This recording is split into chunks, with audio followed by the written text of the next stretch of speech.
নমস্কার বন্ধুরা, খুকুমণি রান্নাঘরে সকলকে স্বাগত। আজকে আমার রেসিপি নরম তুলতুলে দ্বিগুণ পরোটা।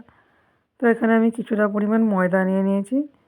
ময়দার মধ্যে আমি দিয়ে দিচ্ছি পরিমাণ মতো লবণ, আর দিয়ে দিচ্ছি চা চামচের হাফ চামচ বেকিং সোডা, আর 1 চামচ বেকিং পাউডার। আর তেলটা একটু বেশিই লাগবে, ময়ামের জন্য দিয়ে দিচ্ছি 2 চামচ সাদা তেল। দিয়ে ময়ামটাকে ভালোভাবে মেখে নেব। এভাবে হাতে করে মেখে নেব। ময়ামটা এরকমভাবে দেখে নেব, হাতের মুঠির মধ্যে দলা পাকিয়ে যাবে, তাহলে যেন ময়ামটা ঠিকঠাক দেওয়া হয়েছে। এরপর আমি দিয়ে দিচ্ছি 2 চামচ টক দই। টক দইটাকেও ময়দার মধ্যে ভালো করে মেখে নেব। তো এরপর আমি দিয়ে দেবো উষ্ণ গরম জল, সামান্য পরিমাণ দিয়ে এইভাবে ময়দাটাকে আমি মেখে নেব। তো ময়দাটা এভাবে মেখে নিলাম, একটা ডো তৈরি করে নিলাম। এটাকে আমি একটা ভেজা সুতি কাপড় দিয়ে আধা ঘন্টা ঢাকা দিয়ে রেখে দেবো।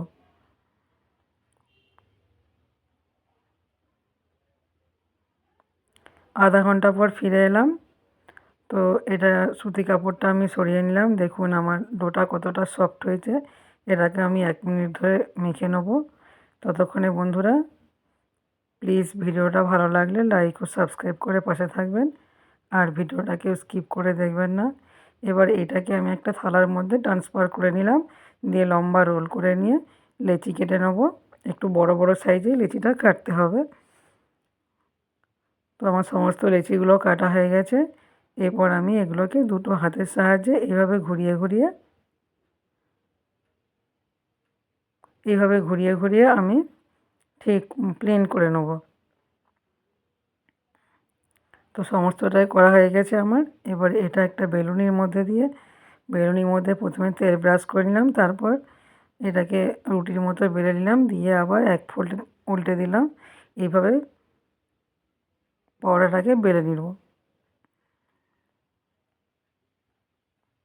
তো আগে থেকে আমি প্যানের মধ্যে ফ্রাই প্যান বসিয়ে দিয়েছিলাম গ্যাসের মধ্যে।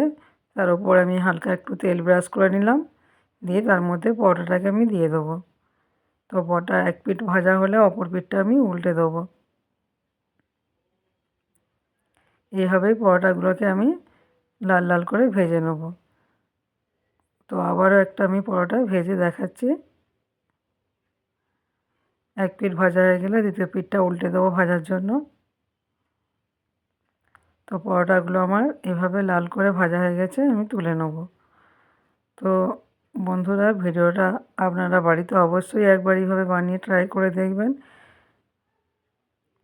ভিডিও ভালো লাগলে লাইক ও সাবস্ক্রাইব করে পাশে থাকবেন।